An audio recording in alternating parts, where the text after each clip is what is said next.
સાપ કરડે તો સાપ ઝેરી છે કે બિનઝેરી એ આપણે જો જાણવું હોય તો આપણે આ હાથ પર પડેલા નિશાનોના આધારે જાણી શકીએ છીએ. તમે અહીંયા જોઈ શકો છો કે એક હાથ ઉપર 2 ટપકા જેવું નિશાન છે.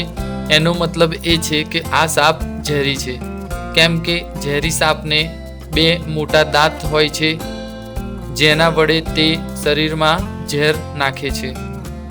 જેથી કોઈને પણ સાપ કરડે અને આવા 2 ટપકા વાળું નિશાન જો પડે તો સમજી લેવું કે સાપ ઝેરી છે અને તાત્કાલિક વ્યક્તિને કે બાળકને હોસ્પિટલ પહોંચાડવું. અને જો બીજા હાથમાં જે નિશાન દેખાય છે એવું નિશાન નાના નાના ઘણા બધા દાંત ચૂબવાનું નિશાન જો હાથ પર પડે તો સમજવું કે સાપ ઝેરી નથી. પણ એનો મતલબ એ નથી કે આપણે નિશ્ચિંત થઈ જઈએ. તો પણ એક વખત હોસ્પિટલ જઈ અને ડૉક્ટરને સાથે પરામર્શ કરવો જોઈએ.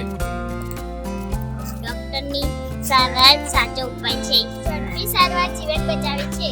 સાપને પકડવાનો પ્રયત્ન ન કરો. વ્યક્તિને ઝડપથી હોસ્પિટલ લઈ જવું. ઝેર ચૂસવું ખતરનાક છે. સમયસર સારવાર સુરક્ષિત જીવન. દેશી ઉપચાર પર ક્યારેય વિશ્વાસ ન કરો.